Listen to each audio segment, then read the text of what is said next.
Here I am, climbing up, feeling great, getting love. Here I go, risk it all, be worth it now, and that's for sure. Watch me as a Rocketeer. All right, here we are, episode 15, if you can believe that, of Fight Talk Down Under. Oh, of course, I'm Dan Meehan from Fight News Australia, and my co-host is featherweight superstar Lockjaw Justin Van Heerden. How are you, mate? Yeah, no, can't complain. We're what episode is this? Like 15? We're at 15? Man. Yep, just said 15. Yep. No, holy shit! Look at us go 15. Yeah, so I'm excited. Another episode. Yeah, no, things are going good, man. Like back in the gym. Obviously, straight away after my last fight, I was back in the gym. Volk's in camp. We got a couple of amateurs, getting ready for Wollongong Wars. We got, some of the other top Australian fighters like Josh Culibao. He's in camp. So, obviously there's frequent people making themselves frequent at freestyle at the moment. Everyone's in camp. Everyone's got fights lined up. So it's all happening. So, yeah, I can't complain. I mean, I'm pretending to be Max Holloway, and my body is copping it certainly because I'm standing in front of Volko a lot, trying to pretend to be Max Holloway, and that's just not how I fight. I'm the best boxer in the UFC. Yeah, it's not boxing. And also, I can tell why the cunt has the most punches sustained to the face as well. He's got that record as well. I can see why. No, obviously, I'm just joking around. Max is still a pretty handy dude. So yeah, I'm excited to see this fight, and it's dope being in camp and helping out the champ get ready. Absolutely, yeah. You got sort of front row seats there, don't you, to the master at work, really. So, it's all happening down at Freestyle Fighting Gym. Yep. We're getting after it. Everyone's in fine form. Joe's in fine form. The boys are in fine form. So yeah, it's going to be like another banter-filled, hard work-filled fucking camp at Freestyle. Absolutely. Well, here at Fight Talk Down Under, we've got another big episode. It's going to be a bit of a boxing heavy one this time around. So we're going to be covering No Limit Boxing from last week, and then we'll have a bit of a chat about Charlo versus Castano and what that might mean for Tim Tszyu, as well as some a bit of a follow up on the PED talk as well. So yep, yeah, fair bit to cover off. It's been a hot topic in the on the local scene since we opened that can of worms. So yeah, we'll revisit that later in the episode. We'll start off with the boxing. Last week, No Limit Boxing, Gallen versus Terzievski went down, I guess as we predicted in the main event, Terzievski was the stronger boxer. He had a pretty good arsenal, good sort of range of punches. But I don't know about you, but I thought probably didn't really see too much to suggest that he's going to be sort of, that he's a world-class contender or anything like that. But, he got a little bit tired towards the end, which I'm not sure if that's sort of the, the stress of a big main event or just fighting a big sort of physical guy like Paul Gallen, but he got the job done in the end. As the boxing skills were just too much for Paul Gallen. Yeah, and I think going into it too, I think obviously Paul Gallen made it clear that he's not coming into box; he's coming into just scrap. So, and that's what he tried to do, and obviously it didn't end up paying off for him. Like there was moments where it was sort of competitive, and Gallen was able to sort of land some shots and do his thing a little bit. But yeah, I just kind of, in a fight like this, where you're fighting someone like Paul Gallen, who doesn't have the same boxing pedigree, doesn't have the same experience, doesn't have the same sort of time invested into the sport, I kind of expected, I expected more, if I'm honest. And I think for Paul Gallen to be able to kind of make it to the end of the fight, and then also towards the end, it seemed like he was kind of pushing forward a bit more. That's kind of a bit worrying, especially in this weight. If you're going to fight some of these top dudes in the sport at this weight class, like, man, that's going to be pretty rough if you start getting into them sort of later rounds and you can't push and can't keep the same sort of pace and, can't kind of match that same sort of energy. Yeah, absolutely. And pardon me, for Paul Gallen's part, we saw he had a bit of trouble pulling the trigger really, and Tszyu was kind of just a younger, better boxer in the end. But I guess Paul Gallen, he normally fights guys of a sort of a similar vintage to himself, or maybe a similar sort of experience level to himself. So maybe this was it was an interesting test for him to come up against a guy who's kind of been boxing his whole life and has a decent record, but. It looks like Terzievski has his eye on the Bridgerweight division. I don't know if you've heard of that. It's a new division that's in between cruiserweight and heavyweight. Which is good. It looks like he's a good size for that. I remember seeing him at the weigh-in, and he's tall, but he sort of didn't really look that big for heavyweight. So nah. His view on it is that the Bridgerweight division would be sort of a fast track to world title. World title contention. So. But he's also been called out by Justice Hooney in the in the days following the Gallen fight. So we know obviously Justice Hooney has beaten Paul Gallen himself. It was a bit of a one-sided beatdown, and it sounds like a terrible matchup for Terzievski for me, really. But I think he'll probably find that it's the most lucrative opportunity that might be out there for him. He can go and attack the Bridgerweight division, but I think right now he's got a bit of momentum. He's just won a big main event, and Hooney's probably going to be the fight that makes sense. Yeah, and especially with the events that No Limit's doing too. I mean, it's going to give him an opportunity to kind of jump at what's potentially going to be a big paycheck for him here. Locally. And then obviously if you win that sets you up quite nicely. Then if you want to pursue the Bridgerweight division and start getting these fights and racking up and getting sort of, the international sort of opponents and start working your way towards a world title, then you can do that. But I think, on paper, it's a rough matchup, but, it could be the little stepping stone or the boost that he needs to sort of propel himself forward and kind of, make himself a more of a profitable cash cow type fight for some of these other guys. It's got to be lucrative, and boxing's all about that. At the end of the day, I mean, it's prize fighting at the end of the day, isn't it? It's prize fighting. It's boxing so big on that side of things as well. It's kind of like if you can throw these matchups together where financially it's going to sort of just benefit everyone, and at the end of the day benefit the promoter, then you kind of want that. So they're going to kind of steer things in that way and try and do that. For example, you didn't just watch Hardman and Zarafa just for the sake of Hardman and Zarafa being like a fight that was so easy to sell, because they were both, very, very vocal on social media, very vocal with each other. They were sort of, going back and forth. But at the end of the day, that fight got put together because it's going to put money in the promoter's pocket. So that's kind of like a big thing in boxing. It's a big thing in combat sports in general, but boxing, they've got a few more years up their sleeve when it comes to some of these other combat sports like MMA and kickboxing and stuff like that. So they know how to work the fights, work the momentum, and kind of set it up that it's going to be the most lucrative thing for everybody. But obviously the fighter is going to benefit from that. And when it gets to these certain things, you start throwing some of these fights together, you start getting to the point where you have a matchup like you're going to see now with Kambosos and Haney. Obviously, they're going to make money. It's going to be a massive thing, but the people promoting that are going to be cashing some checks. Yeah, absolutely.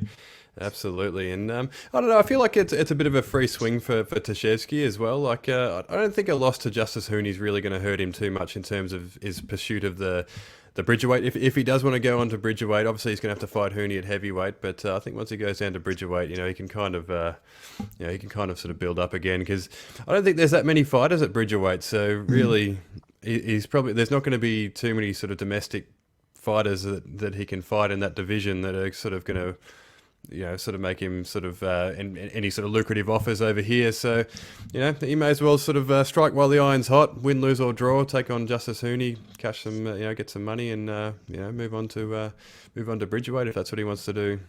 100%. You're kind of going to start off as if you lose at heavyweight, you're going to kind of start off with a clean slate in a new division, and then kind of build yourself up. It's kind of like, even using Canelo as a sort of an example, he's a world champion in 4 different weight classes. He went up again now to try and, take that other risk and fight, up in weight again.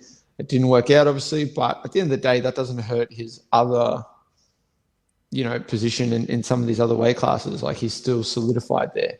And I think that's always the benefit, especially now, they've made this a new division.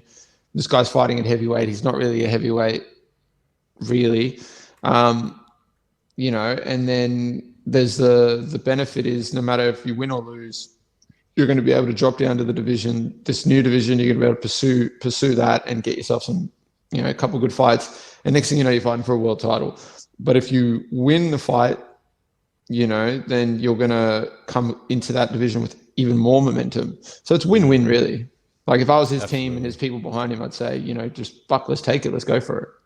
Yeah, I think that's the likely scenario. I think that's what's going to happen. While his name's sort of on everyone's lips and he's a recognisable face, and he may as well take a fight like that.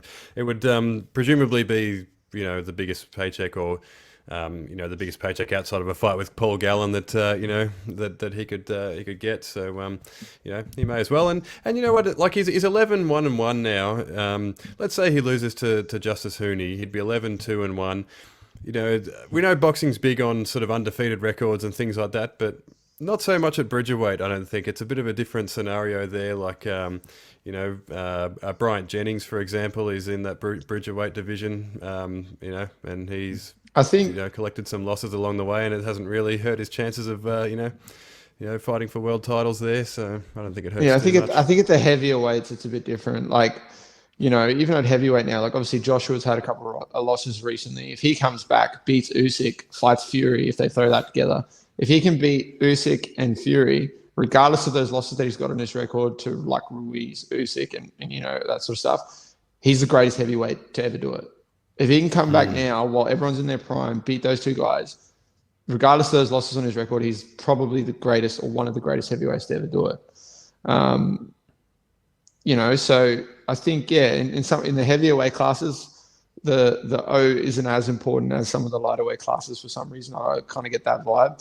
Like it's like with Floyd Mayweather kind of set that tone for some of the lighter weight divisions. He's obviously undefeated, blah, blah, kind of kept that, was very smart about how they did things. They kind of set it up that way that they could have everything in their favor all the time because they were the cash cow. They were kind of the A side and could dictate that. So I feel like in the lighter weight classes, that's always going to be the thing. And it is going to hurt you a bit more. If you go out there, you're undefeated, then you lose, it's going to set you back a little bit. But I think in the heavier weight classes, it doesn't matter as much. It's just like, because there's less people to fight. Even in a sport with multiple sort of sanctioning bodies, with multiple belts, there's still not that many people fighting at some of the heavier weight classes. So, at the end of the day, a loss isn't going to hurt you as much as it would in some of these other stacked weight classes. Yeah, it doesn't set you back as much, and you've probably got a bit more time as well in those heavier weight classes. They say that your power is the last thing to leave you, and most heavyweights and Bridgerweights and that sort of thing aren't really blessed with a whole lot of hand speed outside of Tyson Fury. So we've seen Rocky Balboa. We've seen the one where he comes back, he's old as shit, and he's fighting and he's hitting the fucking cow carcass and he's doing his thing, and they're just talking about power. You can do that shit. Okay, that's my plan. When I get to like 40, I'm gonna fight at like light heavyweight or some shit like that, and that's it. I'm just gonna be like have that DC body and just come in with power, just trying to fucking sleep dudes. That's it. Maybe, I don't know. Yeah, just drink 12 eggs for breakfast and just bulk up. You start eating Popeye's chicken, KFC, all that sort of stuff. Just be a fat mess, but still trying to get out there and fight with all my knowledge and experience. Yeah, just big country. Yeah, so I mean, I think definitely though, in the heavier weight classes, you see people just pursue their careers a bit longer. Like, I mean, Hopkins is a great example of that. The dude still fought when he was like 50, and he was still beating dudes when he was 50. So, yeah, he was unbelievable. Yeah, I mean, he's a bit of an outlier, but like, it can happen.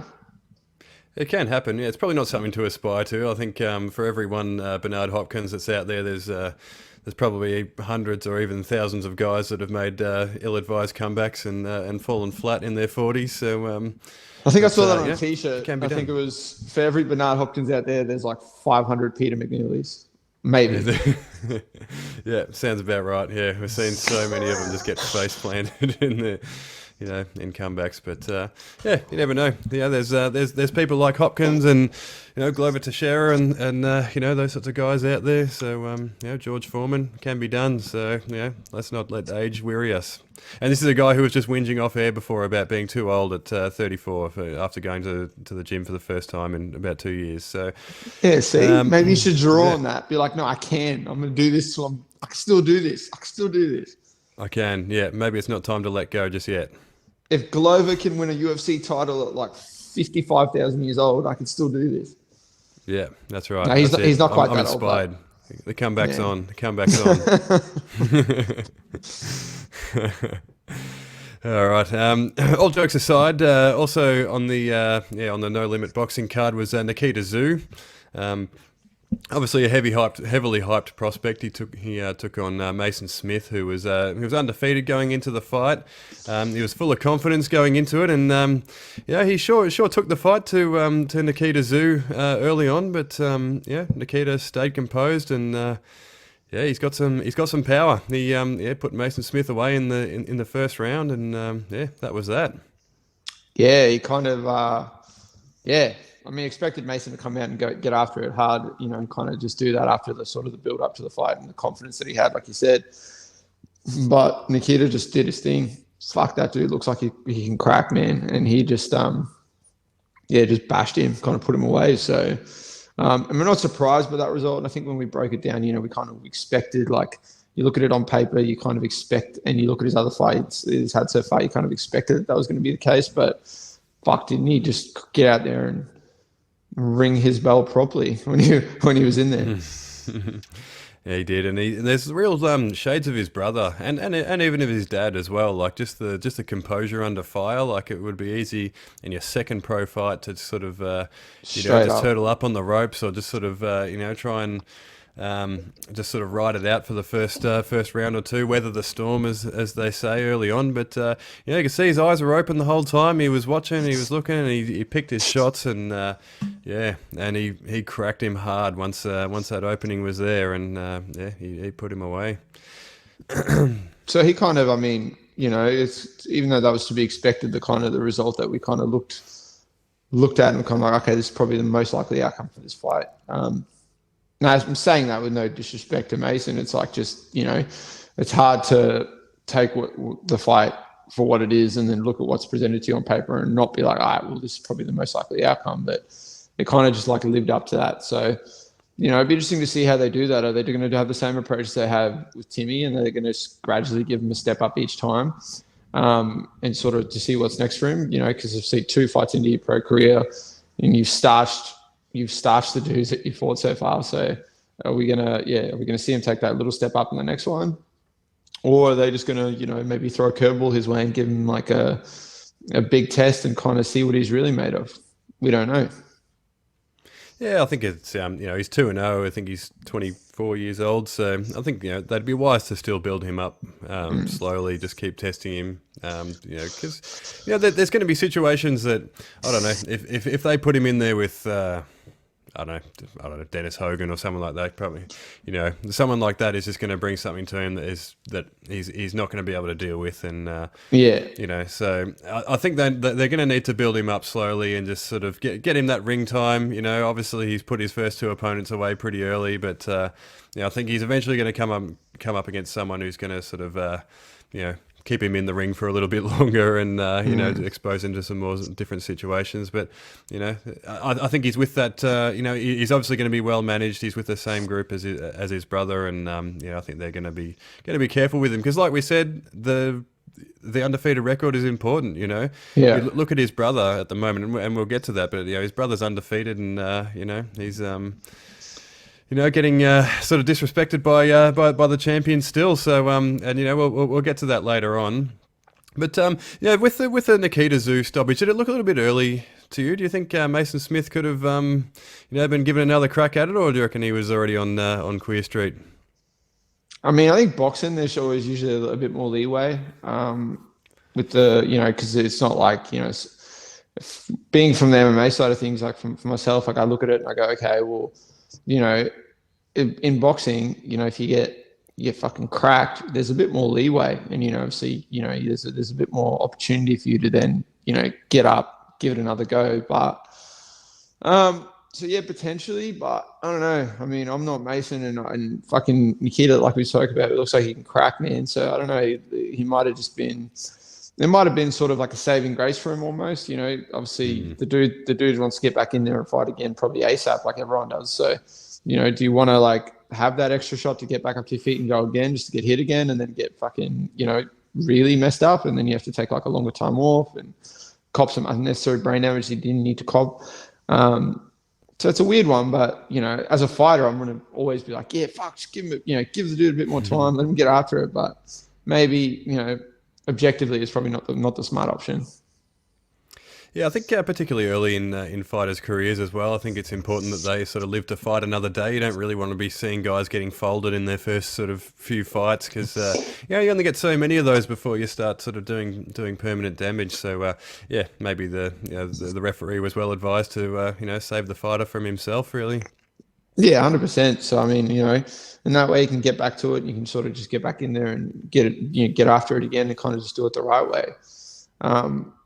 Especially, in boxing, like oftentimes that surface area, having those bigger gloves, that surface area landing with that impact and force, when someone can really crack like that, man, I can fucking do some damage. Like, I know a lot of people sort of watch MMA and they see the 4 ounce, the people wearing 4 ounce gloves and sort of stuff like that. But man, for my money, it fucking looks like, and also it feels like, tell you, it hurts a lot more getting fucking mollywopped with a big glove than it does with a little glove. Like that bigger surface area, that bigger force of impact, like it's going to do some damage. And especially when you have some of these guys who are just like, they're boxers. That's what they do. That's what their craft is. It's what they build on daily, and it's what they work at, so to get cracked like that, when it's like, it's not like sparring, and it's not like you're just there doing some light work. Like you're there in front of a dude who's trying to knock your face off. Like it's better to be safer than to kind of sort of just try and go again and go out on your shield and do that sort of bullshit. Yeah, absolutely. And I think it was a bit of a similar scenario in the Garside versus McFerrin fight that was on before that. Garside stopped McFerrin in I think maybe the 10th round or somewhere around there, or 9th or 10th round. It was later. Yeah, it was definitely later. Yeah. It was again, McFerrin seemed to be sort of defending. He seemed to be kind of still there, but he was getting lit up. So I think the referees probably saved him from himself there. But Garside looks the goods as well. He's he was much faster and more accurate than McFerrin in the end, and he looks a pretty slick prospect. Yeah, you can tell that the Olympic pedigree is translated nicely into now him being a professional boxer and pursuing it now in that capacity. Credit to McFerrin and his team, man. Like obviously they came to fight, and although it didn't go his way, I did see that the bloke was back in the gym like the very next day or 1 or 2 days after the fight. So straight back to it, straight back to work, and straight back to getting after it. And obviously to step in there with someone like Garside and kind of get after it is always going to be a big test and a big ask. And for the fight to go as long as it did, and kind of for him to sort of still be in there throwing and trying to sort of still get after it, you can't help but respect that. Obviously, you got to highlight Garside's ability, his speed, his accuracy, his distance, everything like that. Like it can, it's why he's able to put on such a performance and do what he did in there. But you need someone in there that's going to allow you to do that, if you know what I mean. Like no one really outside. There's like very few times where someone's just in there and they're just getting bashed, and like that's kind of just the sort of layout. Garside's only able to look that good in a fight like that because the opportunities are there presented to him by his opponent where he can, slip punches, counter, get out of range, get back in range, use his speed, use his accuracy, use his experience, rely on his Olympic pedigree that he's got behind him. You can only do that if the person in front of you is going to be like allow the opportunities for that to happen.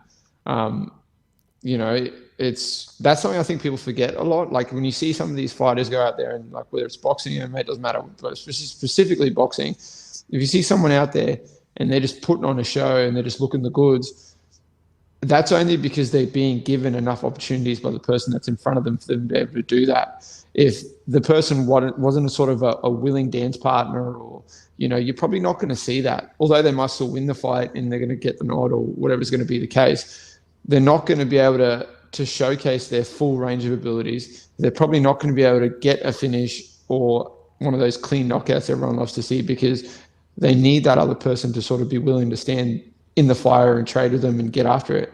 So, you know, whenever I see someone that is willing to do that, regardless of the result of the fight, if they don't necessarily win, it's always fucking wicked, because that means that, you know, that means that they're there and they're actually like fighting and they're trying to get after it. They're trying to win, and that, you know, they want to be there, not just kind of like in there for the sake of being in there or for a paycheck or something like that.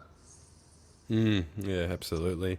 And a couple of guys who certainly wanted to be in there was Trent Girdham and Huss Hamden. That fight really stole the show for me. That was a brilliant fight to watch. And Good fight. Yeah, I thought your guy Girdham, he looked good. He was he was tough as nails. He took some hard shots along the way, and Hamden, he obviously he had the edge, I guess, on hand speed and sort of general sharpness, but it felt like he only fought in spots for me. And yeah, did you think Girdham won that fight? We know that Hamden got the decision in the end, but yeah, it looks like Girdham might have done enough for me. But yeah, what do you reckon?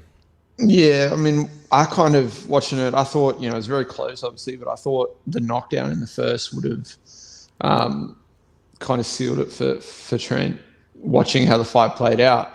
But I'll give, like, I was talking to Volko about it actually, and he made a really good point, so I'll credit him on this. He said towards the end, like the end of some of the rounds, even though they weren't like overly crazy sort of significant punches that were like putting you on skates or anything like that, Trent kind of allowed him to throw some punches at the end of the round. And then, you know, if it's a close round and he's throwing them punches, like, I hate to say it, we know boxing's not exactly the most fair sport in the world. You know, those rounds got given, you know, some of those rounds got given to Huss, and you know, had it been the other way around, if it was, you know, a close fight like that and towards the end, Trent was like, Huss was allowing him to sort of work a bit more and Trent was landing those punches and getting that stuff. I got to be honest, I don't think it would have gone to Trent. I don't think the rounds would have been given to him.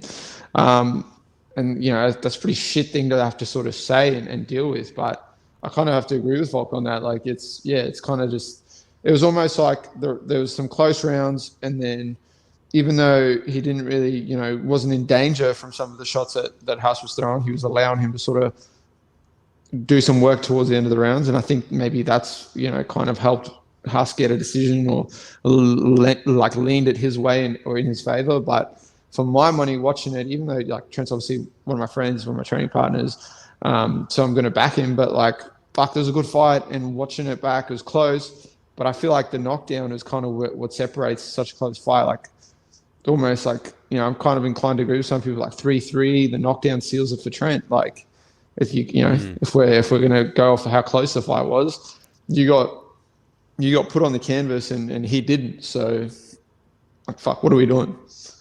Yeah, and that's a 10-8 round too. If it's 3 rounds to 3, then, you know, Trent's got a 10-8. That makes it 57-56, right? So yeah, you know, but it was a brilliant fight. But you know, and we talked about this the other day. But I know, did anyone tell the commentary team that Trent Girdham was in the ring? Like, I really wanted to bring this up on the because it made me kind of sick just watching it. We know that Huss is like, you know, he's a fancied sort of prospect. He's a son of you know, former world title champion in Nader Hamden. He's trained by Jeff Fennick, so he's sort of the A side really on the you know, in the fight. But you know, the commentary was just so one-sided. Like they were kind of saying like, oh, you know, Girdham's tough. You know, he's won some shots, but I'd really like to see Huss do this. You know, I think Huss needs to do that. Huss this, and it was just it was kind of a bit sickening to listen to. So I don't know if you noticed that when you were watching, but yeah.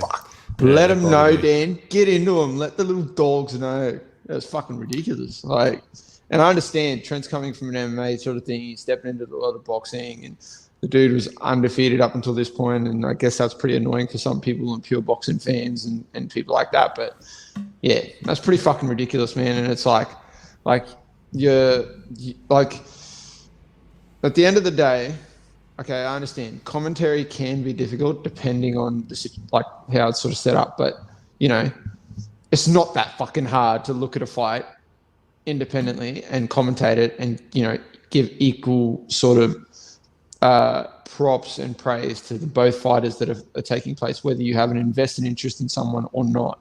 I mean, like, it shouldn't be that hard to just kind of go to just break the fight down for what it is and commentate it, you know, without that sort of preference.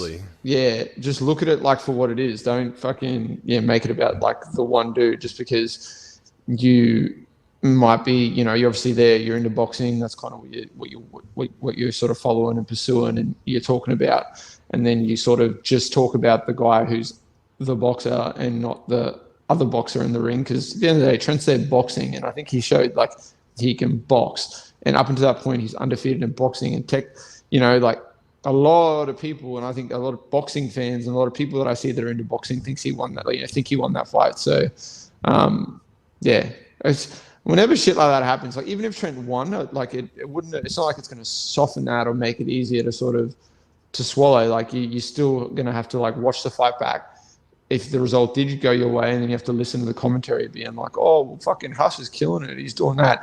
It's very similar to the commentary that we've seen, that we saw, like even with the Kuhn and Dibbs fight and MMA side of things. Like even towards the end, after he'd already been dropped, nearly put away, like we got the commentary's like, oh, well, look at Josh, he's coming forward, like, and I understand, like I get that, okay, yeah, cool, like, but like we got to talk about, like, we got to hype up both dudes. There's two people involved. You can't have the fight without the other person. Like, you know, you can't just. It's not like Huss is just in there himself, like shadow boxing, doing his own thing by himself. Like, there's the other person in front of him. Like we talked about that just before. You need a willing dance partner. Trent was certainly a willing dance partner, and these dudes got after it. So I feel like it's just a missed opportunity for you to appreciate what's happening in front of you and actually break it down that way.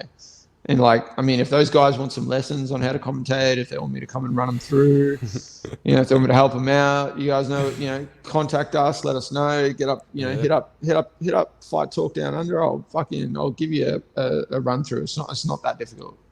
Yep, you know where to find us. There we go. That's normally that's normally sort of your role in this podcast, is to sort of call people out and that sort of thing. But I kind of went in there myself, so that was it was kind of liberating actually. I think you know, I might do this again sometime. Fucking get after them, dude. It doesn't matter who it is. Just tell them, let them know. And if they don't like it, they can come see me about it. We can fight about it. Yeah, you can go see Lockjaw about it, as well. Yeah, 100%. So, Dan's retired, but I'm not. I'm very much. I'm retired, and I got a fucking jacked up finger from one training session. So leave me alone. I'm a journo. And the best part is, and I said this about, I've already said this in the past about Billy Dibb.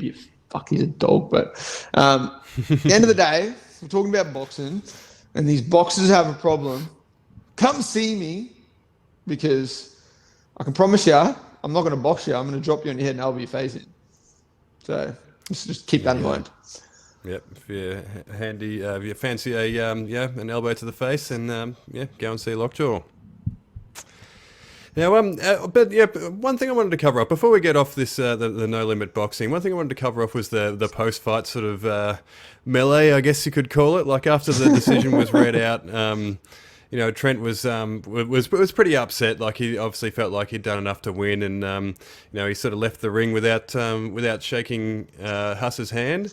And we saw some footage later on that they sort of buried the hatchet backstage, but it sort of triggered a bit of a push and shove between their trainers in the ring, and it was a bit of an ugly scene. You know, like it's sort of I feel like it sets the sport back a little bit. It's all right. Do you want to just hold your can a bit closer to the microphone there? Fucking, I was like, I'll do it further away so it doesn't.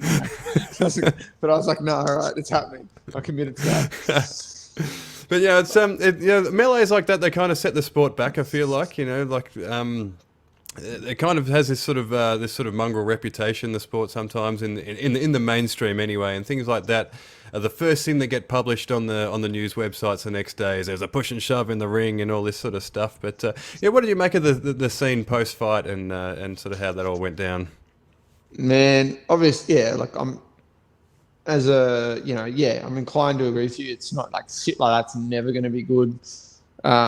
For the sport, and like you said, even though it might be justified, or you might, the person, whoever, like whatever situation is, you might feel like in the moment, you're going to do things and you're going to react a certain way, and then in hindsight, you're going to sit back and go, "Fuck, probably shouldn't have done that." But like you said, the next day it's going to be the first thing that's brought up, first thing that's spoken about. But I mean, really, could have been worse. Like Trent could have fucking head kicked him and then just been like, "Okay, sweet," like. I'm going to go back to, like, I don't need to pursue boxing. I'm going to go back to fighting MMA or whatever, like, whatever. He could have flying kneed him in the head. I don't know. Like, I feel so, walking out of the ring and kind of not shaking his hand is pretty chill. The bit of a push and shove or whatever, it's not good. Stuff like it's never good. I've certainly in my time done some shit like, after a fight where I'm kind of like, and then afterwards gone, oh, fuck, probably shouldn't have done that. But, you kind of, it's hard. Like at the end of the day, it's a sport where we get in, it both doesn't matter if it's boxing, whatever it is. It's a sport where you're literally getting in there and fighting someone. Like it's the most testosterone filled fucking activity that there is. And then, I think it's silly sometimes, especially when it's a situation like this where someone's like got a good case for the fact that they were pretty much robbed or they deserve to win. It's not surprising that there's going to be those sort of reactions, but obviously at the same time, it's not good for the sport and shouldn't be, shouldn't ever come down to that. I mean, but in saying that, I don't know. I've been in both situations where I've kind of like, afterwards I've kind of been chill and kind of like, just like let something slide. But then there's other times where I was kind of like, nah, fuck that. Like, and you kind of just go on how you feel in that moment. I mean, obviously Trent, for the most part, it wasn't really Trent that did anything. He was kind of, obviously walking out of the ring and that, people are going to have their words to say about that. But, at the end of the day, someone just getting out of the ring and not shaking someone's hand is a lot better than if there was a bit of a push and shove and he was involved and then he turned, like I said, he turns around and just elbows a dude in the face or some shit. And now we're talking about, fuck, like every news headline's like, MMA fighter elbows his boxing opponent because of a decision, whatever. Like, fuck, God forbid some shit like that happens and it just sets back everything. It's like, you don't want that. So, could be worse. Yeah, and I guess it is the fight game. It's a stressful and an emotional sport. So things do spill over, and at the end of the day, sportsmanship prevailed. They did bury the hatchet backstage, as the footage showed. So hopefully that gets as much coverage as all the stuff that happened in the ring. Unfortunately, though, it won't, because nobody really. Like especially when it comes to to that side of things, people thrive on controversy and they thrive on shit like that. So I mean, a lot of people are going to appreciate that and go, oh look, okay, they're able to sort that out. But at the end of the day, when we see some shit happen where there is like a brawl in the ring or a punch on or like something post fight, or people are gonna hook onto that a lot more, and it's going to get a lot more focus and a lot more appreciation because people love controversy, love crazy shit. At the end of the day, people latch on to people doing wild shit because they themselves aren't in a position where they can do that wild shit. So they're going to see someone do that and be like, yeah, fuck, okay, and just that's good. I want to see more of that, even though, because at the end of the day, if you're not directly affected by it, you're not involved, it's very easy to be like, yeah, fuck yeah, for sure they should have, like, whatever, man, who cares that they did that? But when you kind of look at it objectively, you're kind of like, all right, well, fuck, maybe that shouldn't be a thing.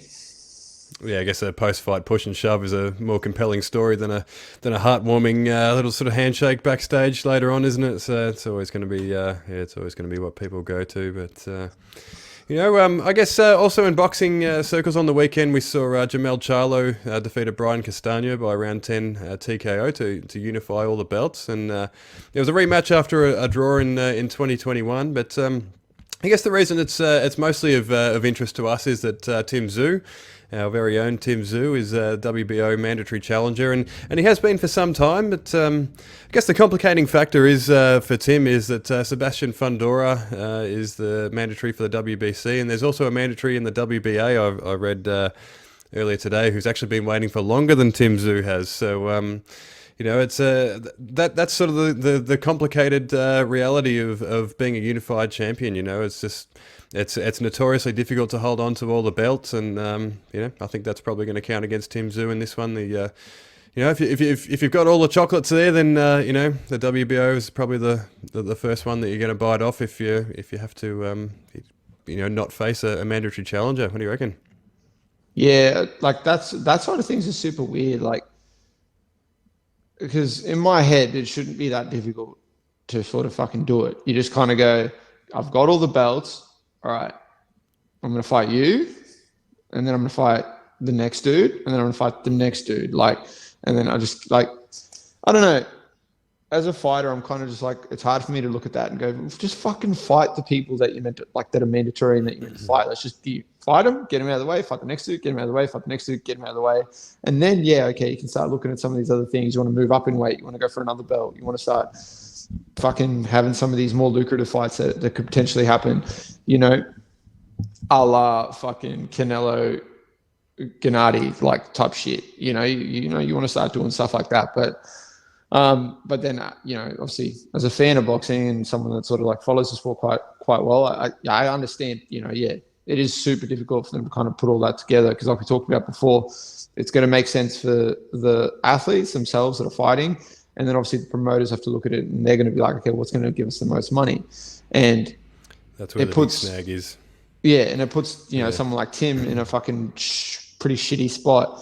And then Charlo made it pretty fucking clear that he does not give a fuck about Tim. I don't know if you saw, but they were talking to Tim, and he was talking about his hands, and he was talking about how he's like, oh, I'm pretty much going to be good. It's all coming together. And then obviously we've seen Charlo come out and say, he's like, isn't that dude even not available? So what the fuck are we talking about? And that's pretty rough, man. If you're the mandatory challenger for a belt, and the person that's holding that said belt is kind of man, you're not even on my radar. And I think I did, even before the fight with Castano now, the rematch after they had a draw, even he was already before that, he's talking about moving up in weight and doing all these other things. So that's the thing about the sport that people forget sometimes is in boxing, you have the thing is where it's set up, because there's so many different sanctioning bodies, there's so many different belts, and it is set up that way that you have mandatory challenges, and then, there's all these other things that come into play. But at the end of the day, boxers are individuals with their own plan, their own career, their own advisors, their own coaches, their own people around them. So they're going to have their own sort of pathway, their own goal for themselves, and their own thing that they want to do. And unfortunately, it ends up being a lot of the time when you unify all the belts like this, it ends up being a curse, because it sets you up in a position where, like you said, you've got all the chocolates and you can sort of dictate what you want to do. And then you are going to have the people like Ken Boses who are going to be like, let's go. I want to fight whoever it is, the best dudes, and I just want to keep racking them up, and I want to keep fighting these guys, and I want to keep all my belts, and I want to defend them, defend this whole shit, and just keep going. And then you're going to have the guys now where they have all the belts, and then they throw a spanner in the works. People are like, well, you could have this fight with this dude. You could fight Tim Tszyu, then you could fight the next challenger for another belt, and you can fight the next guy for another belt, or whatever it is. Or they might go, you know what, fuck it, I'm going up to another weight class, and I want to fight the champion of that weight class. Or, who knows? They might just throw a complete spanner in the works, and you start talking about a fight that makes sense financially for that person and his promoter and the people behind him, but doesn't necessarily when it comes to what's happening with the belts and who the challengers are and how that all factors in. It's sure weird. That's the weird part about boxing. It's that and that just pure promotion side of things that's always going to be a weird thing to wrap your head around, especially because that's for people like us. We watch the sport, we follow it, you know all these sort of things and all these factors. Imagine someone who's just a casual fan of the sport. They're sitting there going, well, why the fuck isn't he fighting these people? Well, because at the end of the day, they're mandatory. Yeah, they've got mandatory challenges, but really, I'll make it just be like, yeah, fuck it, take that belt. I don't care. Like, do whatever you want. I'm going to go and fight this dude for more money and go do my own thing. Yeah, exactly. Like at the end of the day, boxing is about the dollar, and there's just so many stakeholders between all the promoters and managers and, you know, the networks and all the people that are involved in promoting a fight. It's just, at the end of the day, it's got to be the most lucrative opportunity. And when you've got 4 belts, there's always going to be a mandatory challenger, right? You could pick off the mandatory challenger for the WBO, you could pick off the WBA, you could pick off the IBF, but then the next one's going to bubble back to the top, and, you know, you're just going to be picking off mandatory challengers forever. And most of the time, they're not the most lucrative fights that are out there. And like we've talked about, this is prize fighting. And when you've got those belts, that's when they've got to strike while the iron's hot. You know, you got to just pick the most lucrative fights, whether that's upper weight class or down a weight class, or, you know, a fucking old former champion or whatever. Most of the time, they're gonna abandon a belt just to get those sort of more lucrative opportunities. So it is the way that boxing is set up. There's just so many different sanctioning bodies, so many different networks and things like that, and, you know, everything has to line up. You know, they have to. The deals are so complicated because there's so many stakeholders. They can't just pick off a fight every 3 months and just bang, bang, bang, just bang them out. They just got to, you know, they just got to pick the most lucrative fight while they're at the top, and, you know, while they're in their prime. And that's something that, like, you know, I think a lot of fighters coming up, whether it's in boxing, MMA, it doesn't really matter. Like, that's something I think that a lot of guys are sort of forgetting. I know for me, even personally, like I'm 14 fights into my pro career as an MMA fighter, and it's only been in recent times, like pretty well in coinciding with when I moved to freestyle, where I've actually remembered that, or actually been like, you know what, I'm a prize fighter. This is prize fighting. We're out here, you know, this is how you make your money. Like, this is the thing. Obviously, it's like I've had the approach where it's like, I'll fight anyone at any time. Doesn't matter the notice, doesn't matter the weight, doesn't matter what the fucking goes. Like, I'm there, I'm ready to fight. Like, that's what I want to do. And it's not even like I'd love to make it a simple thing of just saying, well, yeah, okay, I want to do that because I just want to, like, that's what I want to be known for, whatever the fuck the case is. But that's not really it. It's just because, like, at the end of the day, it just boils down to, I fucking love fighting. But now I'm kind of looking at it for that point of view as well. And even, you know, I'm kind of going like, all right, well, what's going to make the most sense, both financially and exposure wise? And I've already, you know, and I think from my situation now where I'm kind of looking at that, you know, taking that sort of boxing approach, or like approach to it too, like, what's going to make the most sense financially? What's going to make the most sense exposure wise? I mean, and if people turn around and go, well, why aren't you fighting this person? Or why aren't you doing this? At this point now, I can turn around and be like, well, go fuck yourself. I've already fought. You know, I've fought these people. I've fought up in weight. I've fought at short notice. I've taken all the risk. Now, you know, I can still take risks and fight some, like, people, but I can do it in a smarter way where I'm like, well, I'm going to benefit better from it. And I feel like in boxing, that's a thing that people do really well, but oftentimes, yeah, it's going to take away from the just the pure, like, well, you have to fight this guy. Yeah, you have to fight this guy. He's fucking earned his spot. You're the champion. Fight that dude. And yeah, oftentimes, like you said, it's not going to make sense for them to just keep doing that. Yeah, absolutely. And pardon me, you know, Charlo was, you know, we were talking about this, you know, the other day as well. Charlo's issued a pretty brutal slapdown of Tim Tszyu in an interview, basically saying he's not up to scratch because he got dropped by Terrell Gachet in his last fight, and that he basically said he's never going to fight him.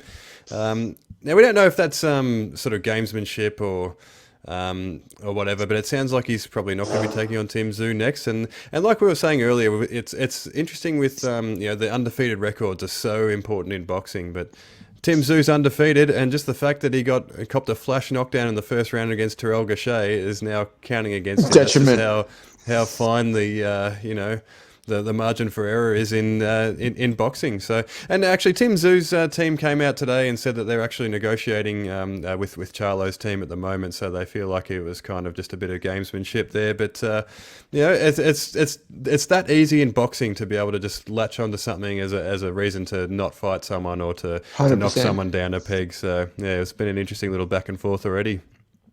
Yeah, well, I mean, you know, and you're never going to know, because obviously unless you're like directly involved with a fighter, or you know them personally, or you kind of deal with them in that capacity, you're never going to know what the actual thought process is behind things. You're not going to know whether that's whether he's being legit in saying that, and is it because he really feels that way? He's like, well, fuck, that dude got dropped by that dude.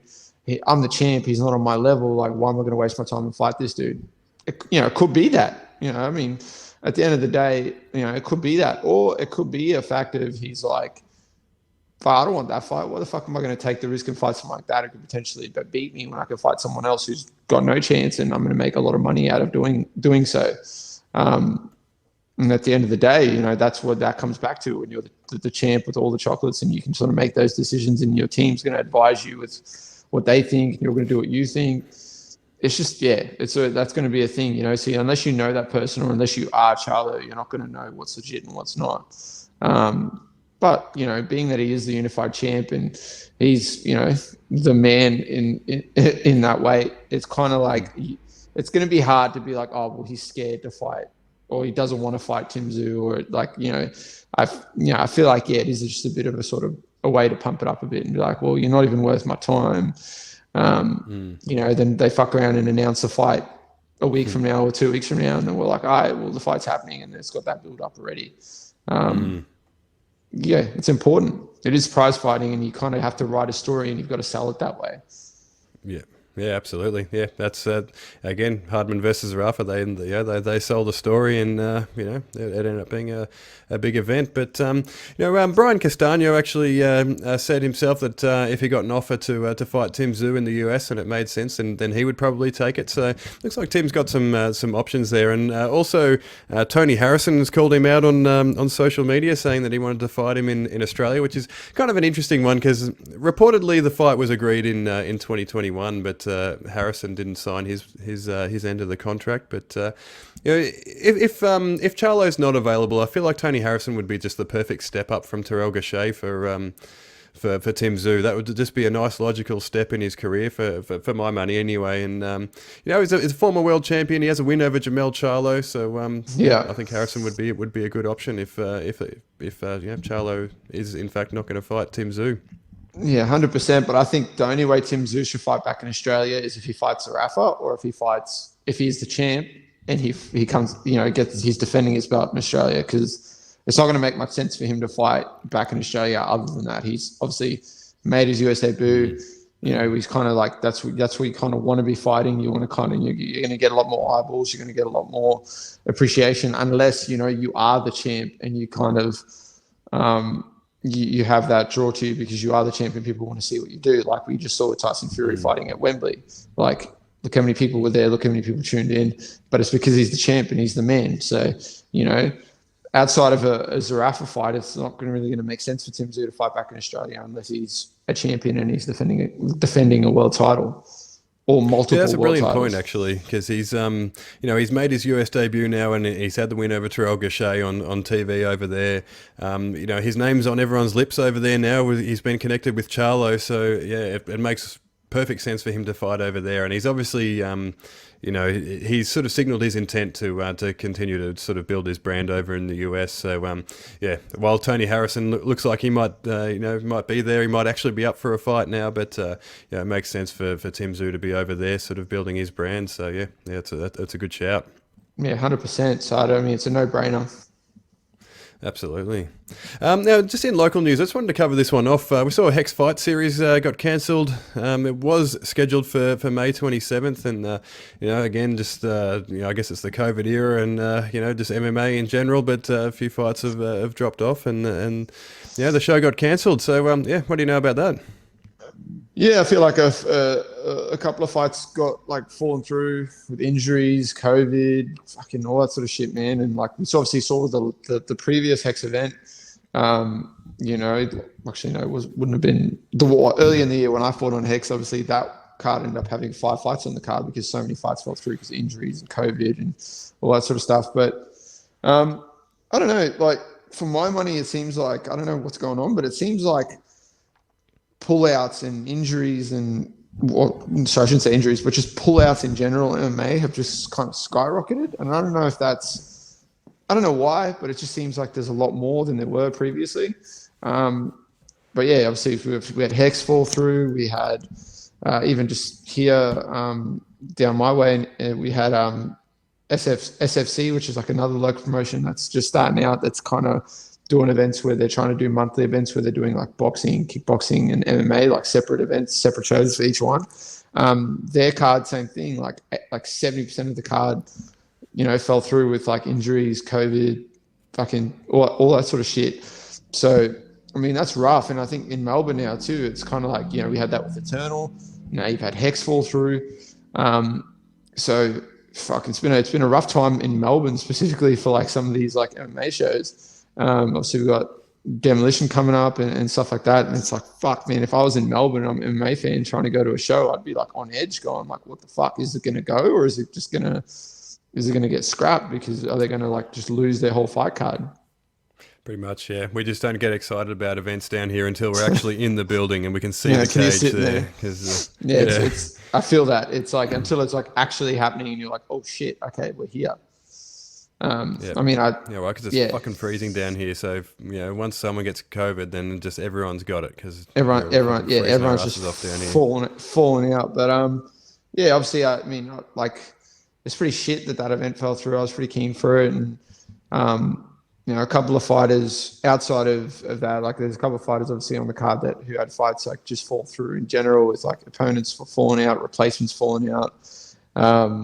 And it's been a rough time for them. So it's been a rough time for some of the fighters. It's been a rough time for the promoters, obviously trying to throw that together, and the sort of people behind the show. And there's a couple of fights that now, because of most of the card falling through, there's a couple of fights that we're not going to see. Like, there was some scraps matched up on that show, and I mean, for my money, I was super keen to see the Barber versus Kikembo fight. Like, I was fucking hyped for that. I was, because obviously I fought Michael Barber. He's a tough dude. He comes forward. He's just a violent dude. Just likes to scrap at the end of the day. Kikembo's looked the goods, so far in his pro career, and he's fighting at featherweight. Seems like he's settled in nicely into that sort of weight division. Previously, he fought at bantamweight. So whenever events fall through like that, man, it's rough, because you're kind of like, as a pure fan of the sport, you're just like, fuck, I wanted to see them fight. I wanted to see this sort of stuff happen. But hopefully they can sort of throw something together and be back down there soon doing another show. And hopefully we can just go from there. Absolutely, yeah. Tough time to be a promoter here in Melbourne, that's for sure. But and we're going to go a bit overtime here, but we've shown a pretty blatant disregard for the for the sort of 1 hour time limit so far. So if everyone's made it this far, then may as well see it through. But because we wanted to follow up a little bit on the PED talk, it's been a bit of a talking point around the around the traps since we kind of opened that can of worms a couple of episodes ago. So I know your inbox has sort of lit up since we talked about that, and there's a bit of a conversation starter in the sauna ahead of Eternal 65. But what's the general consensus been like? How much of an issue is this really? Well, it's always going to be like, it was always going to be something that was going to be an issue, because obviously there is no testing or there's sanctioning bodies in the different states and that, and then it's up to them to sort of regulate that and dictate that. But it's not a thing that exists, and it doesn't happen. But obviously, like, in the aftermath of us talking about this, there's been a lot of things that have sort of been presented to me where people are like, this is a fucking problem. And, where people are like literally like saying, like, I fought such and such and this happened at like this, because they are obviously doing something they shouldn't be doing, and that's why this is happening. And like, it's a lot more prominent than I thought it was. And I think if you look at some of the matchups in recent time, especially some of the pro matchups that have been thrown together, you're sort of looking at the matchups and you're like, well, why are you fighting in such, like, you're not fighting in a weight class that you fighting. Why you're fighting there's like some, you're fighting at like a catch weight, or you're fighting in a weight class like that is a weight class, but it's not really a weight class because for whatever reason. And like, it's being spun and put forward in a way like, oh, well, it's because this person's one of those people that's in between. Like, for example, they're not quite a lightweight, but they're not quite a welterweight. So we're kind of like meeting in the middle. But is it that, or is it like, is it because you're on stuff that you shouldn't be on, and you kind of can't get down to the weight that you fought in previously because you've now opened up that PED's can of worms, and you've kind of been doing that, and the lowest point you can get down to is this sort of in-between weight, because you don't want to fight at, for example, if you're a guy who is on stuff and you are taking those sort of things, but you can't quite get yourself down to lightweight, for example, and then you don't really want to fight at welterweight, because even though you are on those things and you are taking those things, you don't want to fight like against like welterweights who are like legit welterweights who are massive human beings who are going to walk into the cage the next day at like 88 kilos or who knows. That's not really going to do you much good anyway. At the end of the day, the point of performance enhancing stuff is to enhance your performance and to give you the best chance that you feel you're going to get to have the most success. So I can understand people's apprehensiveness to not take fights, and kind of, unless they're going to be offered in sort of like an in-between sort of thing that's going to suit them in the best way, that they're going to perform in the most optimal way. So that's certainly happening. Obviously, there's people that are on the gear, and there's people that are having to fight these people that are on the gear, and they shouldn't have to, or they shouldn't need to. But that's just how it is. It's just a part of the game, and it's up to you to pick what fight you want. And you can say yes to a fight, say no to a fight, and you can do what you want to do. And I understand you want to fight. You want to fight in your weight class where it suits you and what the best thing is. And if you can't get fights, or there's certain matchups that get offered your way, but they're trying to like they present it to you in another sort of in between at a catch weight or some shit like that. And the only reason that is happening is because you're pretty set on, or you're pretty certain on the fact that it's happening because the guy that you want to fight, or that you're being asked to fight, is using some stuff for a bit of an edge or whatever, and that's why it's got to happen that way.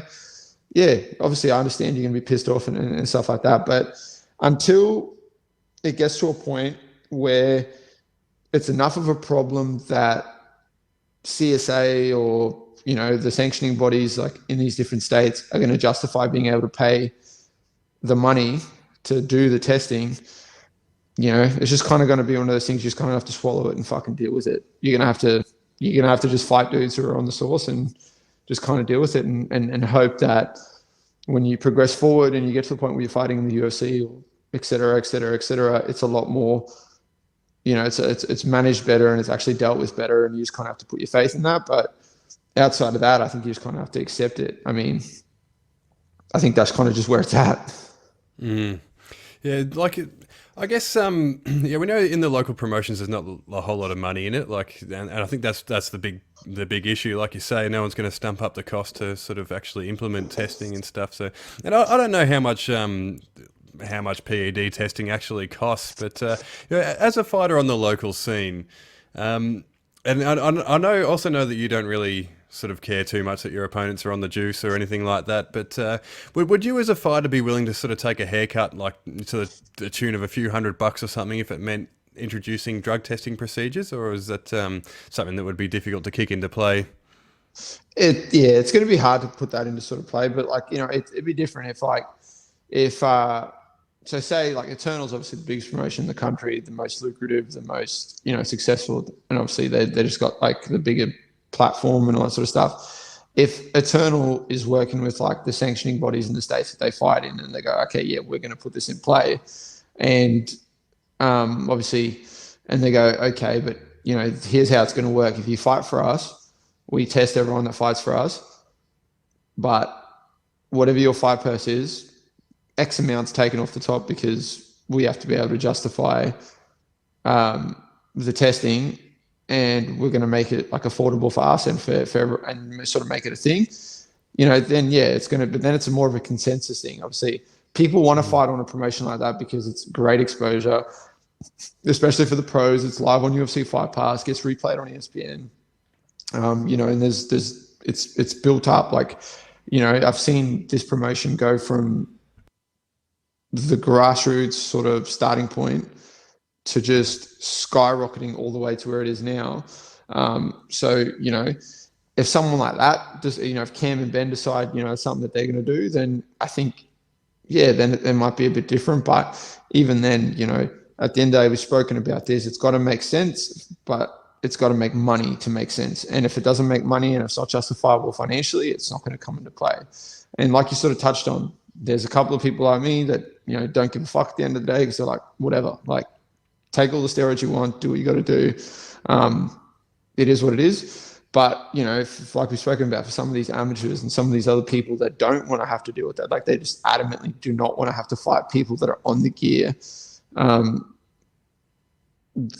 you can kind of sympathize for that. And you can kind of go, well, fuck, maybe we should look at something like that. But it's always going to be just a hard thing to kind of just throw together. I mean, outside of, some of the promotions getting together and promoters getting together and kind of doing that and working with the sanctioning bodies to kind of do that and, justifying it by going, okay, look, it's in your contract. If, whatever your fight purse is, 10% of it or 20%, whatever the fuck the goal is just taken off the top. That's going to pay for fucking drug testing or like PED testing or whatever. And that's just how it is. Take it or leave it. It's up to you. You don't have to fight for us. You don't have to do that. But if you want to, that's part of it. The other option, the only other alternative outside of that is some fucking dude with a lot of money who cares about the sport and loves it and is fucking a big fan of it and wants to throw some money into the sport and do that. That's the only other option, I guess, that where that can happen.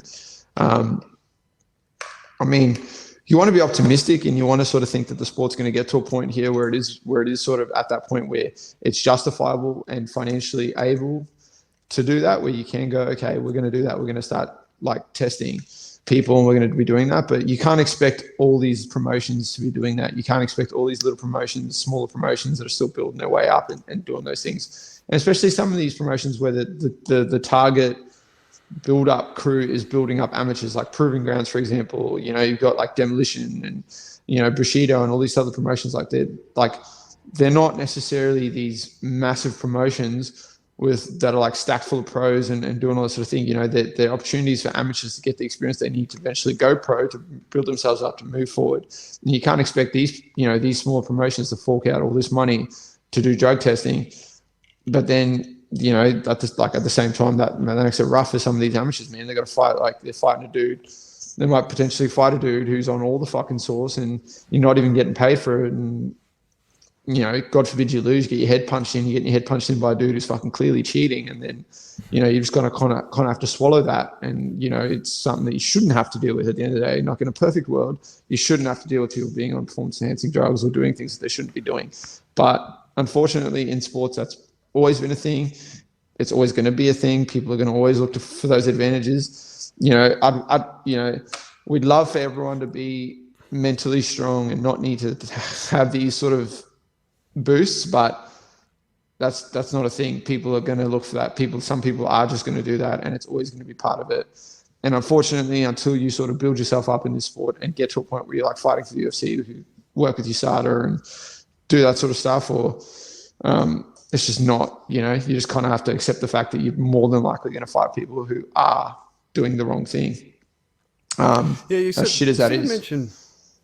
You sort of mentioned there the idea of 10% or a percentage of your purse going towards drug testing and whatever. And I guess that's essentially what I was just putting on the table, just sort of brainstorming an idea there. And like you say, it's probably only feasible for the promotions like Eternal and maybe Hex, or the ones that have sort of got a full card of professionals on there. But is that something that you think would kind of turn fighters away? Like if fighters are looking at signing with one of the sort of bigger promotions in Australia, say if Eternal brought it in, do you think they would look at something like that and be like, no thanks, just for the financial reason? I don't know that many fighters are really relying on the paycheck at this stage of their careers. So do you think it would be something that would be kind of an attraction for people, or do you think it would be sort of something that would kind of deter people from signing with a promotion like Eternal?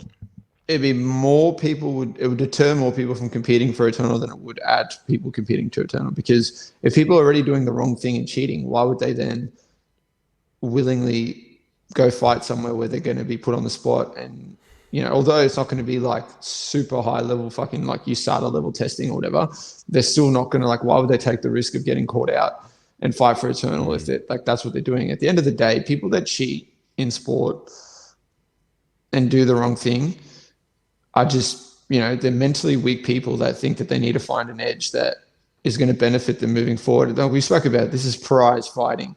You're here to make money doing it. You're doing it because you might have your other goals outside of that, but at the end of the day, you get paid to do this if you're a professional. So if you can put some odds in your favor and kind of do that in that sense, then you're not going to go somewhere and put yourself in a position where you're going to potentially get caught out or found out or whatever. You're going to try and like keep it get going how it is. And like, yeah, it's just weird. Like, it's just a weird part of it. It's such a, like, I can't comprehend it. Like I've said it before, there's only like one example of where I can understand where someone's like taking PEDs to compete in sport. And that was like the Tour de France when Lance Armstrong was competing, when number 1 to 18 are all on steroids. Like everyone's on PEDs and EPO and fucking doing all sorts of shit. So fuck, why wouldn't you? Like, why wouldn't you do that?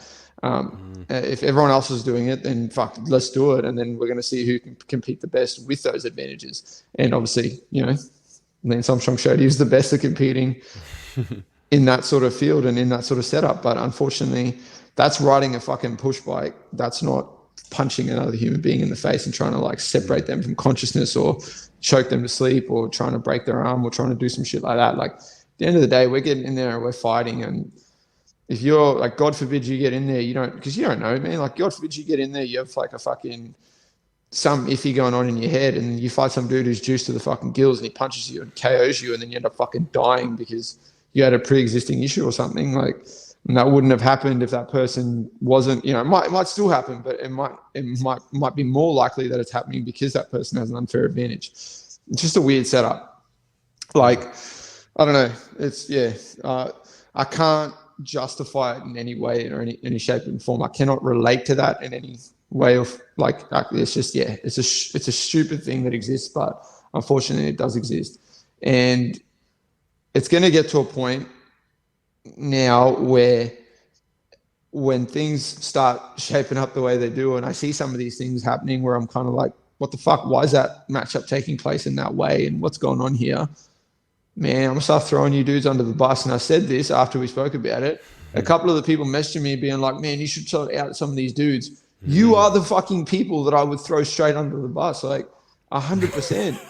Like you're some of the people. So it's like, fuck, you don't want me to do that. If like, I'll put it out there. If people really want me to start outing people, I will. I'll throw people under the bus. I do not care. But keep in mind, a lot of you people that were asking me to do that are people that I would throw straight under the bus because, like, that's just how it is. There you go. And, but for everyone to get involved in the discussion, like, you can hit us on the Fight Talk Down Under Facebook group, slide into our DMs. What do you think of the PED issue on the local scene? What are the solutions? Fighters and promoters, would you consider sort of, putting some money into the pot for PED testing, or do you not care? Just let us know. It's all it's an interesting discussion, and we're definitely interested to hear everyone's thoughts on that. 100%. Now we've got to get to a fan question. We are a bit over time here. We've got this week's question. It comes from Jim Pratt. So shout out to Jim. Thanks for sending through the question. But his question is, Dan and Justin, what was the first fight that got you hooked into the sport of MMA? I'll go first. Obviously, there's fights early on. I was watching the sport before this fight that I'm going to talk about, but the fight that really got me like stuck into the sport and like where I was like, holy fucking shit, this is like, look at this, like this is incredible. GSP Koscheck, the second one, after the Ultimate Fighter and after all that sort of build up, watching the Ultimate Fighter when it was still sort of broadcast live on network TV and sort of, keeping up to date, and then watching GSP and Koscheck fight, and seeing GSP defend a world title with a fucking jab. Like, from going from being someone that watched boxing growing up and all that sort of stuff, and then MMA starts being a thing, to see someone win a world title, defend their world title, primarily with just a fucking jab. Like, he jabbed Koscheck's face off in that fight. Like, that's pretty much how what won in the fight. And, watching that and seeing someone like St. Pierre compete, and that he's a champion, and the way he sort of carries himself, the way he was fighting, the way he came into that fight, the shape he was in, and then obviously the work that he does, going out of his way to work with some of these people like Freddie Roach and some of these other sort of brilliant minds in singular disciplines. I think, I remember watching that fight going, holy fucking shit, like, this is insane. I mean, obviously I'd watched MMA like prior to that, and I was following sort of along in that, but I think that was the fight where it's a weird thing to say, but that was the fight for me where it swapped from being like that thought process of this is human cockfighting to just like, holy shit, look at this. This is incredible. Like, this dude is an amazing athlete, an amazing martial artist. And like, he's fighting someone who's a dangerous person. And look at that. He's just making him look like he doesn't deserve to fucking be there. And doing it with a single weapon in a sport that's opened up in such a way outside of boxing, where it's just with your hands. There's all these other weapons and tools and things that come into play. And he's using one weapon to defend a world title when the stakes are the highest. And the room for error is like, you can't have that. So I think, that fight was really a big turning point for me, where I was like, all right, this sport's fucking amazing. Yeah, there you go. Well, for me, I was Tito versus Ken was the starting point for me. So I was quite young at the time. I was a WWF convert. So when I was younger, I used to love a bit of wrestling. Same. WWE now, isn't it? But I used to love that sort of thing. And Tito Ortiz, when he had the belt and he was dominating, he was the guy who sort of had a bit of crossover appeal. Like, you would read the news about the WWE and Tito Ortiz would sort of if he was fighting, it would sort of slip into the headlines there. So I had a 100%. Bit of an awareness of Tito Ortiz, and then when he came up against Ken Shamrock and this big rivalry kicked off, I knew who Ken Shamrock was, obviously from the wrestling days, and I heard that they were calling Ken Shamrock the world's most dangerous man, right? And I was like, wow, how is Tito Ortiz going to beat the world's most dangerous man? This is incredible. I had no fucking idea, right? Like, you think Ken Shamrock's this fucking mythical 41-year-old man who's got some incredible just death punch or something, which turned out to be far from the case. But it was kind of intriguing, an intriguing rivalry, and it sort of just kind of sucked me into the sport, and I started to sort of gain a bit of an appreciation for it from there, and started watching, and I'd sort of watch here and there. It wasn't that accessible here in Australia at the time, so I'd kind of just watch where I could, and it was really once the Ultimate Fighter kicked off that I sort of started to take a bit more interest in it. I think it kind of, at that point, it just went from this sort of seeing these guys in the house and seeing that they were kind of just like ordinary people and sort of just just up and coming athletes just doing this sport. I think that was the point when the sport went from being this mythical, just sort of amalgamation of these killers from different martial arts. Then suddenly it sort of had this human element to it, and I think it was kind of it was really quite compelling, and I think that's sort of what the attraction of the Ultimate Fighter is. And so I started watching that, and I was pretty much hooked from there. And I really haven't looked back. I started off in boxing. Boxing was my first love in combat sports. I used to watch boxing with my dad when I was younger, and I absolutely loved it. But obviously still do. And once MMA came along, it was a real game changer. It was just something completely different, and there's just competitive matchups on every week in MMA. So that's why we love the sport. There's two things to take away from that: the trash talk in the lead up to the fights with Tito and Ken, fucking terrible.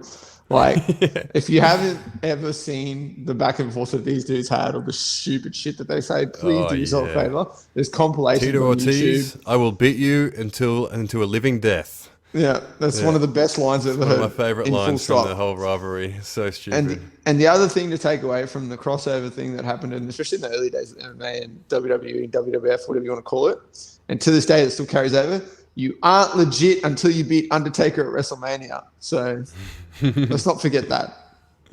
Yeah, absolutely. But I guess it was one of those rivalries though. Even though the fights were like they fought 3 times and all 3 fights were terrible. They were just literally just one-sided ass whoopings. But people still just tuned in. Like every time the rivalry kicked off again, everyone just thought that Ken Shamrock was going to turn back the clock. He's just that angry that this time he's going to muster something. He's going to do something, make it competitive. But each time he just got his ass whooped. His trash talk was so bad it'd make Tito's trash talk look good. And then I don't know if people paid attention, but Tito's not really the best trash talker at all, or even a good one to start with. But it made him seem like he was fucking Conor McGregor. And then obviously we saw when Tito was scheduled to fight people who are a bit better at talking, like Chael Sonnen, it didn't quite go his way. It was a 10-8 to everyone else that he tried to go back and forth with in the verbal side of things. Oh, was it ever? Particularly the Chael Sonnen fight in Bellator. That was a one-sided beatdown on the microphone in the end. But we were talking about this. Lockjaw and I were talking about this recently. I got down the rabbit hole on Tito Ortiz and his terrible trash talk. So if anyone's got a spare 5 or 10 minutes, do yourself a favor and look up on YouTube Tito Ortiz trying to speak English. It's fucking hilarious. It really is. Just some of the trash talk that he tries to put in place that it just goes awry. It's so good. My favorite one outside of the stuff with Ken, there's a video of Tito Ortiz where they're like talking about, obviously he's interviewing him on a podcast or something, and they're like asking him about his training. And it's like, I can't talk, I don't know what the line, it's like specifically, but he's like, they're like, how often do you train? And he's like, yeah, I train 3 days a week. We usually do 2 sessions, but so it's like wrestling, bit of striking, that's 4 days a week. But we're doing that, the way it shapes up with my team, my coaches, it's like 5 days a week, but really it's like 7 days a week that we're training, but 4 days a week that we're doing sessions that end up being 6 days a week because we're doing it striking, wrestling, we're splitting it. So it's really, we're training 8 times a week, 4 times a day for 7 days a week, something like that. It makes no sense. Yeah. He just talked him around in circles. It was so good. And then one of my favorites was, he was on. I want to say that it was The Fighter and the Kid. Maybe he was on a podcast, and he said that he really hopes that he outlives his children. And they were like, are you sure about that? And he's like, yeah, absolutely. And he like doubled down on it. You're like, oh my God. Like, they gave him a chance to sort of to save it as well, to right the ship, and he doubled down, and it was just so cringe. So, there you go. There you go, folks. Do yourself a favour. If you've got a minute, if you're down the rabbit hole on YouTube, we've all been there, then Tito Ortiz trying to speak English. I think that's what it's called. So, it's a brilliant highlight reel. But also, if you're down the rabbit hole on YouTube, make sure you like and subscribe to Fight Talk Down Under, and keep your eyes peeled for episode 16, because it's going to be a huge preview of Eternal 66. We're going to touch on Demolition Fight Series 6 as well, which is going to be next weekend, and all the local news, and of course another fan question. So make sure you keep sending those fan questions in. Our details are below here somewhere on the screen, and they'll probably be in the description as well. And of course the Facebook group Fight Talk Down Under. You can leave us questions in there too if you like. And in the meantime, don't forget again, like and subscribe: YouTube, Spotify, Google Podcasts, Podbean, and Fight News Australia. Lockjaw, take us out. I will leave you guys with this. First thing, head down to this little fucking area down here, see where it says my Instagram. Go follow that shit, because I'm still trying to build that back up after it got taken off me by Zuckerberg, my original Instagram. But that's beside the point. And the other thing I wanted to leave off with, guys, okay, we all love MMA. We're all fans of the sport. We all kind of, it's what we're into. People listening to this, people following along and stuff like that, I can understand. I want people to send me what they think is the worst fight in MMA so far, like in MMA history, because I want to know what people think. I want to know where it's sort of ranked at and where it's sort of put at. I don't care if you send me what you send me. It can be as far back as UFC 1, or I don't give a fuck. It can be from a local promotion. Send me the most boring fight that you think is the most boring fight in MMA, because I'm very curious. Because after the Rose Carla Esparza 2 fight, I don't think there's a fight that was worse than that. So please blow my mind. Send me some of these matchups. I want to go down the rabbit hole as we just spoke about, and I want to kind of see that because, I don't think there was anything worse than that. Like, I thought the peak was Francis Ngannou versus Derek Lewis, but then Rose and Carla said, hold my shit. Let me show you what boring is. That fight was so boring. It made reading the dictionary interesting for me. I actually sat down and read my dictionary for an hour after that, and that was interesting for me. So, flick that my way. So I'll leave you with, and keep going, keep following, tune in. We're going to keep going. Absolutely, and I've got one for you. We got to get out of here, but I've got one for you. I'm going to put down a nomination before anyone gets in. Nate Quarry versus Caleb Starnes in the UFC. Absolute stinker. So Lockjaw, jump on YouTube or Fight Pass and have a look at that one. Yep, let's do it. I'm going to start off with that one. I gotta watch it. You never know what might stop you. Here I am, climbing up.